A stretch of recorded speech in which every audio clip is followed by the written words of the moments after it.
ಲಕ್ಷ್ಮೀ ಬಾರಮ್ಮ ನಮ್ಮಮ್ಮನೆ ಸೌಭಾಗ್ಯದ ಲಕ್ಷ್ಮೀ ಬಾರಮ್ಮ ನಮ್ಮಮ್ಮನೆ ಸೌಭಾಗ್ಯದ ಲಕ್ಷ್ಮೀ ಬಾರಮ್ಮ.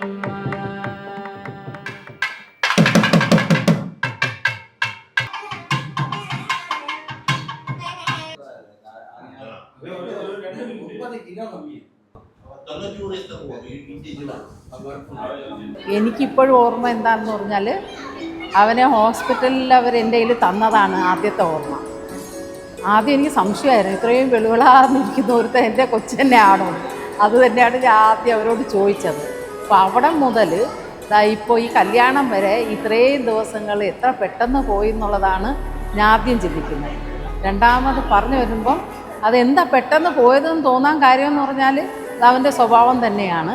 ഇപ്പോൾ വളർത്തിയ കൊണ്ടെന്ന് പറയുന്നില്ല, വളർന്നത് കൊണ്ടും ആവാം, എല്ലാവരുടെയും കുടുംബത്തിലുള്ള എല്ലാവരുടെയും സഹായം എല്ലാം കൊണ്ടായിരിക്കും.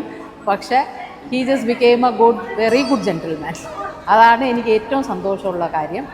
അപ്പം എന്താ പറയുക, ഇതേപോലെ ഇപ്പോൾ ഇത്രയും നാൾ ഇരുന്ന പോലെ സന്തോഷമായിട്ട് ഇനിയും അങ്ങോട്ട് സന്തോഷമായിട്ട് ജീവിക്കണം, ഇതാണ് ആഗ്രഹം. അപ്പോൾ ഓൾ ദ ബെസ്റ്റ്. പിന്നെ അവനെക്കുറിച്ച് ഒന്ന് രണ്ട് കാര്യങ്ങൾ, വളരെ ക്ഷമയുള്ള പയ്യനാണ്, എന്നാൽ പോലും സ്വന്തം ഇഷ്ടങ്ങളെ ചെയ്യുള്ളൂ.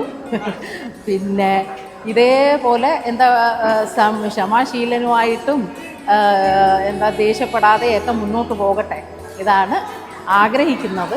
അങ്ങനെ തന്നെ വരട്ടെ. മോനെക്കുറിച്ച് ഞാൻ തന്നെ എന്താ പറയാം, എന്തായാലും അവൻ സോഫാർ ഒരു വളരെ നല്ല ഒരു പ്രശ്നങ്ങളിലൊന്നും സാധാരണ പിള്ളേർ പോകണ പോലെയൊന്നും പോകാതെ നല്ല രീതിയിൽ വന്നു. അപ്പോൾ എല്ലാം കൊണ്ടും നല്ലൊരു കൊച്ചിനെയാണ് ഇപ്പോൾ കിട്ടിയിരിക്കുന്നത്. ട്രിവാൻഡ്രത്ത് തന്നെയാണ്. പിന്നെ കല്യാണത്തിൻ്റെ തലേ ദിവസത്തെ ഇന്നലത്തെ പ്രോഗ്രാം നമ്മൾ പ്രതീക്ഷേനെക്കാട്ടിലും വളരെ നന്നായിരുന്നു. എല്ലാവരുടെ കോപ്പറേഷനും പിന്നെ അവൻ്റെ പേഴ്സണൽ അവൻ ഇത്രയും നല്ലൊരു ഡാൻസറാണെന്നൊന്നും ശരിക്കും പറഞ്ഞാൽ എനിക്ക് പോലും ഈ കഴിഞ്ഞ 29 കൊല്ലമായിട്ട് അറിയത്തില്ലായിരുന്നു. വളരെ നന്നായിട്ടുണ്ട്. പിന്നെ അവൻ്റെ വണ്ണം കുറയ്ക്കാൻ വേണ്ടി അവൻ ഒരു 1.5-2 മാസമായിട്ടും വളരെ സാക്രിഫൈസ് ചെയ്ത് ഫുഡിലും കാലത്തും വൈകുന്നേരവും ജിമ്മിലൊക്കെ പോകുമായിരുന്നു.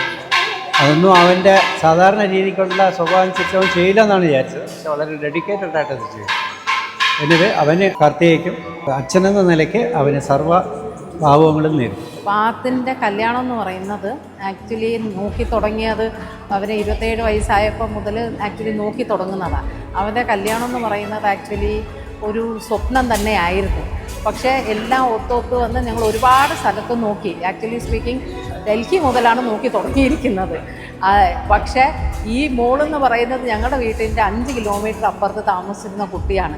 പക്ഷേ എല്ലാം ഒത്തുവരുന്നത് അത് സമയമാകുമ്പോഴേ ഒത്തുവരുള്ളൂ എന്നുള്ള എല്ലാവരും പറയുന്നത് ശരിയാണ്. അതുകൊണ്ട് സമയമായപ്പോൾ ഇത് ഒത്തു വന്നു. അപ്പോൾ അതിലെനിക്ക് ഒരുപാട് സന്തോഷമുണ്ട്. അടുത്ത് തന്നെ ഉള്ള കുട്ടി, ഒരു പ്ലസൻ്റ് ആയിട്ടുള്ള കുട്ടി, ചിരിച്ച മുഖത്തോടുള്ള കുട്ടി, ഇതൊക്കെ തന്നെയായിരുന്നു എൻ്റെ ആഗ്രഹം. സന്തോഷവും സമാധാനവുമായിട്ട് ഇരിക്കുക എന്നുള്ളതായിരുന്നു ആഗ്രഹം. അതുപോലത്തെ ഒരു കുട്ടിയാണ് കിട്ടിയെന്ന് തന്നെയാണ് ഞാൻ വിചാരിക്കുന്നത്. അതുകൊണ്ട് എന്നെ കൊണ്ട് ഈ കല്യാണം ഞാൻ വിചാരിച്ച പോലെ തന്നെ ഭംഗിയായി നടന്നു. അതിലും സന്തോഷം. ഇന്ന് ഞങ്ങളുടെ വീട്ടിലെ ഏറ്റവും ആദ്യത്തെ വാവയായ ആദിത്യൻ്റെ കല്യാണമാണ്. എൻ്റെ മൂത്ത സിസ്റ്ററിൻ്റെ മോനാണ് ആദിത്യ. കുഞ്ഞു നാൾ മുതലേ അവൻ ജനിച്ച സമയം തൊട്ട് അവനെ ഞാൻ ഹോസ്പിറ്റലിൽ കണ്ടപ്പോൾ തൊട്ടേ അവനൊരു വളരെ സുന്ദരനും സുമുഖനുമായ ഒരു കുട്ടിയായിരുന്നു. കൊച്ചിലെ ഒരു 2-3 മാസം ഞങ്ങളുടെ വീട്ടിലുണ്ടായിരുന്നപ്പോഴും വളരെയധികം ഞാൻ അവനെ കുഞ്ചിച്ച് ലാളിക്കാനുള്ള ഒരു അവസരം കിട്ടിയിരുന്നു. എൻ്റെ ഫ്രണ്ട്സ് പോലും കുട്ടികൾ വീട്ടിൽ അവനെ കാണാനായിട്ട് വരുമായിരുന്നു. നല്ല ഉരുണ്ടു ഞങ്ങൾക്ക് പൊക്കാൻ വയ്യാത്ത ഒരു കുട്ടിയായിരുന്നു ആദ്യത്തെ. വീട്ടിൽ ഒരേ ഒരു മോനായിരുന്നെങ്കിലും അവൻ എല്ലാവരുമായിട്ട് വളരെ നന്നായി ഇടപഴകി, വളരെ ശാന്തമായി ഈ 3 കുഞ്ഞമ്മമാരെയും ഒക്കെ നോക്കി. അവൻ്റെ അമ്മയും ഞങ്ങളും 3 പേര് പെൺകുട്ടികളാണ്.